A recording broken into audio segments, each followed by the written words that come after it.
جناب نبی کریم صلی اللہ علیہ وسلم نے یوں دی، فرمایا من فطر صائما، جس نے روزے دار کو افطار کروا لیا، جس نے کسی روزے دار کا روزہ افطار کروایا، فرمایا غفر لہ، اللہ اس کی مغفرت فرما دیتے ہیں، کان عتقہ من النار، اسے جہنم سے آزاد کر دیتے ہیں، اور فرمایا اور اسے اس روزے دار کے برابر اجر اور ثواب عطا فرماتے ہیں۔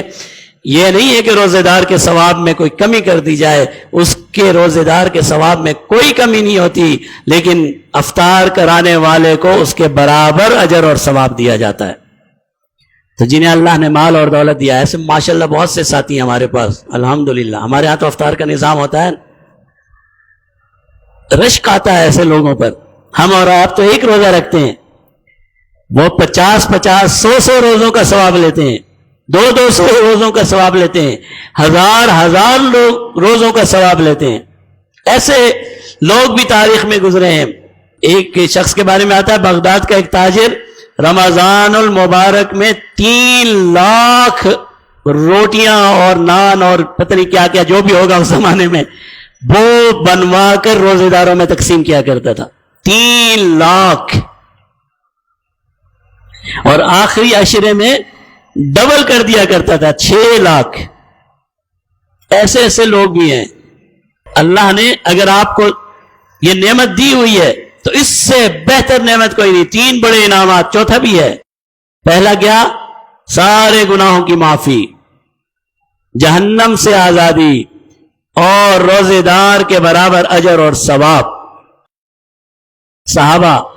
بعض صحابہ نے سوال کیا، جناب نبی کریم صلی اللہ علیہ وسلم یہ تو بتائیے، ہم میں سے ہر شخص کے پاس تو اتنا نہیں ہے، ہر شخص تو یہ نہیں کر سکتا۔ فرمایا یہ ثواب اسے بھی ملے گا جو کھجور کا ایک دانہ ہی کیوں نہ دے دے، اور اگر لسی کا ایک گھونٹ ہی کیوں نہ پلا دے۔ کتنا چھوٹا سا، آپ کے پاس 4 کھجوریں، آپ دوسرے کو پیش کر دیجئے، بھئی 2 تو لے لے، 1 کھجور ہے آدھا کر دیجئے، لیکن اس ثواب کو ضرور حاصل کیجئے۔ اور پھر پانی پلانے والے کے بارے میں اسی حدیث کے آخر میں فرمایا من سقا صائما ماء، فرمایا جس نے روزے دار کو پانی پلایا، فرمایا قیامت کے دن اللہ اسے میرے حوض کوثر کا پانی پلائیں گے، اسے حوض کوثر کا پانی پلایا جائے گا، اور پھر وہ پیاسا نہیں ہوگا یہاں تک کہ جنت میں داخل ہو جائے گا۔